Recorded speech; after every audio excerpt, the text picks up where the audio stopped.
మీకు ఓకే అంతే. Right. So మనతో పాటు డిబేట్లో జాయిన్ అయ్యారు ఓయో జేఏసీ నాయకులు శంకర్ గారు. తనతో కూడా మాట్లాడదాం. నమస్తే అండి శంకర్ గారు. మీతో మాట్లాడే ముందు శ్రవణ్ గారితో ఒకసారి మాట్లాడతాను.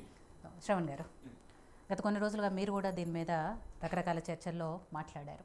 సో ఈ పాటకు సంబంధించి ఇప్పటికే 2 వర్షన్లు విన్నాం. కాంగ్రెస్ పార్టీ తరఫున ఏపూరి సోమన్న గారు ఒక కాంగ్రెస్ పార్టీ నాయకుడిగా మాట్లాడారు, అండ్ ఆయన కూడా గాయకుడు కాబట్టి ఆయన వర్షన్ ఆయన చెప్పారు. అండ్ సందీప్ గారు బీఆర్ఎస్ పార్టీ నుంచి వచ్చినప్పటికీ ఆయన గాయకులు, ఆయన వర్షన్ ఆయన చెప్పారు.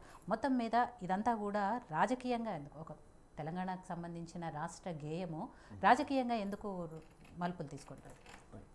నేను ఇది ఏ చర్చ చేసినా కూడా ఒక జర్నలిస్ట్గానే కాకుండా తెలంగాణ ఉద్యమంలో పార్టిసిపేట్ గొప్పగానే ఉద్యమంలో కర్ర పట్టుకున్న ఒక నిరసనలు చేయకుండా నా వంతు నేను చేసినటువంటి పోరాట భాగంగానే తెలంగాణ పోరాట యోధుడిగానే చెప్పుకుంటాను. అంతకన్నా తెలంగాణ ముద్దుబిడ్డగా చెప్పి మాట్లాడుతున్నాను. ఇక్కడ ఇంతకుముందు దీనికి ముందు మన ఏపూరి సోమన్న గారు మాట్లాడిన విధానం చూస్తే చాలా బాధ అనిపించింది నాకు. ఎందుకంటే అతను పోరాట యోధుడు. ఎంత కేసీఆర్ పాలన కాలంలో అతని మీద ఎన్ని రకాల వేదనలు చేసినా కూడా దాని వాదనని కానీ విధానాన్ని కానీ మార్చుకోలేదు. అలాంటిది ఈరోజు మరి ఎందుకో ఒక గాయకుడిగా, ఒక పోరాట యోధుడి కన్నా అతను ఒక రాజకీయ నాయకుడిగా మాట్లాడాడు. కవికి స్వేచ్ఛ ఉండాలి. ఆ స్వేచ్ఛ ఎలా, మనిషికి స్వేచ్ఛ ఉండాలి. ఆ స్వేచ్ఛ ఎలాంటిది? మందిని మీద రాళ్ళేస్తానుకో తన బట్టలు తను చెప్పుకునేది స్వేచ్ఛ అక్కర్లేదు. కవికి స్వేచ్ఛ ఉండాలి.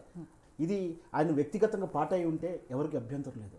తెలంగాణ ఆత్మగౌరవానికి సంబంధించిన పాటకు, అందున తెలంగాణ ఆత్మగౌరవం మీద, తెలంగాణ భాష మీద, తెలంగాణ సంస్కృతి మీద, తెలంగాణ జీవన శైలుల మీద దెబ్బ కొట్టి పీడించినటువంటి ఆంధ్రుల మీద ఏదైతే ఉద్యమం ప్రారంభించామో, ఏదైతే మనం అనుకున్నామో, మీకు ఈరోజు కూడా చెప్తున్నారు, మేము వచ్చేంత వరకు మీకు పంట పండించడం రాదు, వరెన్నం తినడం తెలియదు. కానీ 800 శతాబ్దాల కిందనే మనకు తెలుగు కవి రాశారు, అక్కడ జొన్నన్నం జొడ్డగట్టుకలే ఉన్నాయని.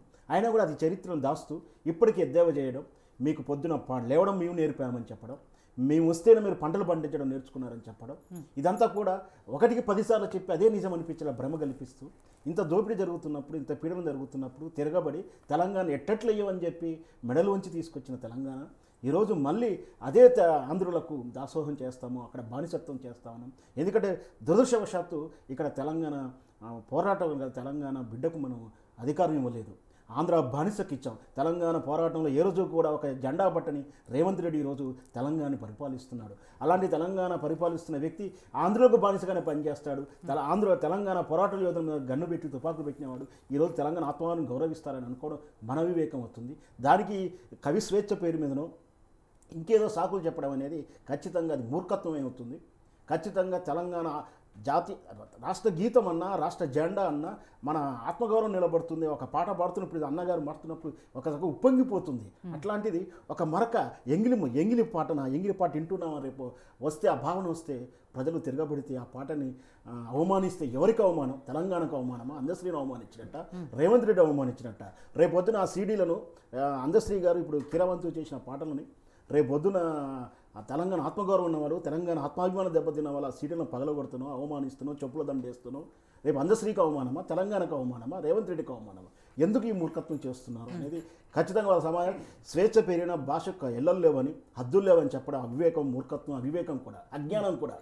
భాష అనేది, ఈ భాష ఏదైనా సరే కవికి స్వేచ్ఛ ఉంటుంది, కానీ మన ఆత్మగౌరవం ప్రతీక సింబల్స్ ఎందుకు పెట్టుకుంటాం? మనం రిప్రజెంట్ చేస్తుంది. ఇప్పుడు అతను రాజా అహంకారానికి సింబల్ని మారుస్తున్నాడు. దానికి అభ్యంతరం లేదు. అభ్యంతరం ఉన్న గొప్పగా రియాక్షన్ కూడా వస్తలేదు. ఎందుకంటే కళాతోరణం తీసేస్తాను, ఇంకేదో తోరణం పెడతాను, తెలంగాణ తల్లి విగ్రహం మార్చి సోనియా ముఖం పెడతానని అనుకుంటున్నాడు. అందరిశ్రీ గారు మాట్లాడినా, ఆఫ్రికా గారు మాట్లాడి అవే మాట్లాడుతున్నారు. మరి ఆంధ్రీకరణ చేస్తున్నారా, దీన్ని ఇటలీకరణ చేస్తున్నారో వాళ్ళే సమాధానం చెప్పాలి. దానికి పెద్దగా స్పందన లేదు. కానీ ఎప్పుడైతే ఈ మన ఆత్మగౌరవం సంబంధించిన పాట, అందశ్రీ గారు రాసిన పాటకు ఎప్పుడైతే ఆంధ్ర మ్యూజిక్ డైరెక్టర్ వస్తున్నాడో అక్కడే ఆత్మగౌరవం దెబ్బతింటుంది. ప్రతి పాట విన్న ప్రతి క్షణం, ప్రతిసారి కూడా ఆత్మాభిమానం చచ్చిపోతుంది. దానికి రెస్పాన్సిబిలిటీ ఎవరు? ఇక్కడ ఈ కీరవాణి ఏదైతే చెప్తున్నామో, ఈ కీరవాణి మహానుభావుడు చేసింది తక్కువేం కాదు. మన తెలంగాణ పాట కళాకారుని మీద తీసిన సినిమా రాజన్న సినిమా పాటలో, తెలంగాణ గాయకుడి నుంచి ప్రేరణ తీసుకున్న కథలో ఎక్కడ కూడా తెలంగాణ పదం వాడకుండా కమర్షియల్గా వాడుకుని దాన్ని సినిమా ఇటు చేసి తెలంగాణ ఆ రోజు అవమానించడు. అట్లాంటి కీరవాణి చేతనే మళ్ళీ ఈ రోజు కూడా అవే పాటలు పాడించి మాకు స్వేచ్ఛ ఉంది, ఇంకేదో ఉంది, అదేంది చేస్తామని చెప్పడం అని ఖచ్చితంగా తెలంగాణ ఆత్మగౌరవాన్ని తాకడు పెడుతున్నారు వీళ్ళు చెప్పే పిచ్చి వాదన. కేసీఆర్ బతుకమ్మ పాట చేయించాడు, కవితమ్మ ఆ పాట చేయించింది, ఆ కాంట్రాక్టులు కట్టారు. అవి తెలంగాణకు అలంకారంగా కనపడతాయి, కానీ తెలంగాణ ఆత్మాభిమానికి సంబంధించిన విషయం కాదు. రాష్ట్రానికి జీవో ఇచ్చి ఈ పాట సింబల్ అన్నప్పుడు, మరి ఆల్రెడీ ఇవి భాషకు స్వేచ్ఛ లేదన్నప్పుడు వీళ్ళు ఈ పాటను మారుస్తున్నారు కదా. ఆల్రెడీ మన తెలుగు తల్లి పాట ఉంది, దాంట్లో ఏమో అల్లున్న పరవలు దొక్కుతుంది గోదావరి కృష్ణమ్మ అని మనం పాడుకున్నాం పాట. అది కూడా తెలుగు మన భాషే కదా. మరి అదే పాటను ఎందుకు కంటిన్యూ చేస్తలేరు? ఇప్పుడు జయ తెలంగాణ కొత్తగా వచ్చిన అవసరం ఏముంది? అది కూడా కంటిన్యూ చేయొచ్చు కదా. వాటికి స్వేచ్ఛ లేనప్పుడు మన కృష్ణా జింక రాష్ట్ర గతంలో ఉన్నప్పుడు ఉంది, ఇప్పుడు మనం మార్చుకున్నాం. మరి అవే కృష్ణా జింకని ఇప్పుడు ఎందుకు కంటిన్యూ చేయరు?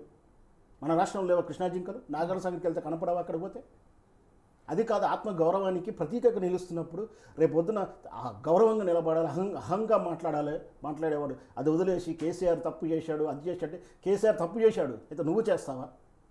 చేయవాడు ఖచ్చితంగా ఈ పాటను ఖచ్చితంగా విత్డ్రా చేసుకోవాల్సిందే. రేపొద్దున ఉద్యమం కూడా స్టార్ట్ అవుతుంది, లేదా దీని మూల్యం ఖచ్చితంగా రేవంత్ రెడ్డి చెల్లించుకోవడం. అందశ్రీ గారు ఇప్పటికైనా తన మనస్తత్వాన్ని మార్చుకొని ఆలోచన, అందశ్రీ గారు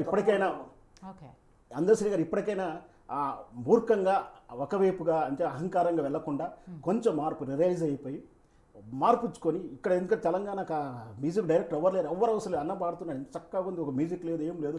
రేపు పొద్దున దండోర డప్పుతో కూడా పాడుకోవచ్చు. అట్లాంటివి వదిలేసి ఓ కిరవాణి ఆస్కార్ అవార్డు గ్రహీత ఇస్తేనే మాకు అలంకారం వస్తుందని కూడా భ్రమ నుంచి తగ్గిపోయి అందశ్రీ గారు కూడా పొరపాటున మాట్లాడారో, అవతల రెచ్చగొడుతూ మాట్లాడారో, ఫోన్ రకరకాల మాటలు మాట్లాడినా అది సరే ఆయన వయసు రీత్యా కావచ్చు, ఆయన మీద వ్యక్తిగత అభిమానం దృష్ట్యా కానీ తప్పు పట్టకుండా ఇకనైనా మార్చుకొని ఖాళీ మ్యూజిక్ లేకుండా పాట పెడితే ఇప్పటికి కూడా గౌరవం ఉంటుంది.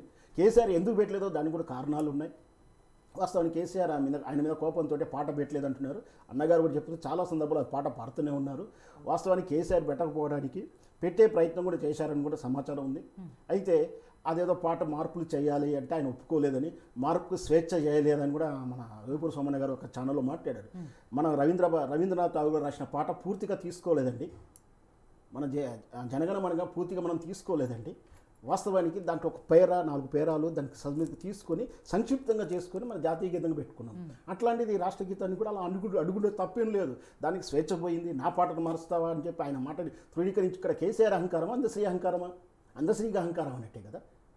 మనం పాట పూర్తిగా ఉండాలనే కోరిక ఏంటి? రాష్ట్ర గీతంగా వస్తే సరిపోయింది కదా. సరే మార్పులు కోరలేదు, నచ్చలేదు.